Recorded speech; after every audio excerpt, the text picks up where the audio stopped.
દુષ્કર્મના બનાવોમાં સતત વધારો થઈ રહ્યો છે ત્યારે સુરતની મહિલા સાથે ખાનગી બસના ડ્રાઈવરે દુષ્કર્મ આચર્યું હતું।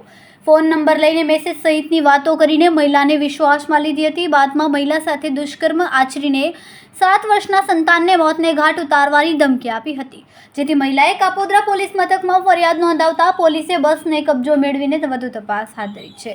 ગત 14મી સપ્ટેમ્બરના રોજ મહિલા પોતાના બહેનને ઘરે જવા માટે સુરતથી ખાનગી બસમાં નીકળી હતી। ત્યારબાદ મહિલા બસમાંથી ઉતરી ત્યારે ડ્રાઈવરે મોબાઈલ નંબર મેળવી લીધો હતો। ટિકિટમાં લખેલો નંબર મેળવી લીધો હતો, જેના આધારે ફોન અને મેસેજ કરવા લાગ્યો હતો। ત્યારબાદ રિટર્ન બુકિંગ એ બસમાં હતું। લાઠીથી 16મી તારીખે તે જ રોડ પરથી મારુતિનંદન બસમાં બેસી ગઈ હતી। ત્યારબાદ રાત્રિના 2 વાગ્યા આસપાસ ડ્રાઈવર બીજા ડ્રાઈવરને બસ આપીને મહિલા જે સોફામાં હતી ત્યાં આવી ગયો હતો। મહિલા જે સોફામાં સૂતી હતી ત્યાં નજીકમાં તેનું બાળક હતું। પછી તેની સાથે તેને મારી નાખવાની ધમકી આપીને પછી તેની સાથે દુષ્કર્મ આચર્યું હતું। રાત્રિ દરમિયાન એક પછી એક 2 વખત દુષ્કર્મ આચર્યું હતું। બાદમાં તેની ઘરે ગયા બાદ પોલીસ સ્ટેશનમાં ફરિયાદ નોંધાવી હતી।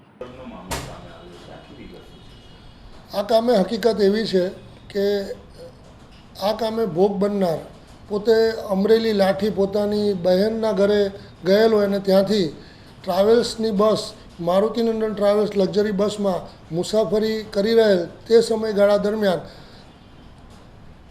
ટ્રાવેલ્સના ડ્રાઈવરે બનાવના દિવસે રાત્રિના 2:00 થી 5:00 દરમિયાન તેની સાથે તેની મરજી વિરુદ્ધ શરીર સુખ માણેલ હોય અને આનું અન્વય જો તું કોઈને હકીકત જણાવીશ તો હું તને જાનથી મારી નાખીશ તેવી ધમકી આપેલ હોય, જે અનુસંધાને ભોગ બનનારે અત્રે કાપોદ્રા પોલીસ સ્ટેશન ખાતે ફરિયાદ આપતા તેઓની ફરિયાદ હકીકત લઈ અને હાલ આ ગુનાની તપાસ second point Shri M.R. Solanki Kapodra police station નાઓ કરી રહેલ છે।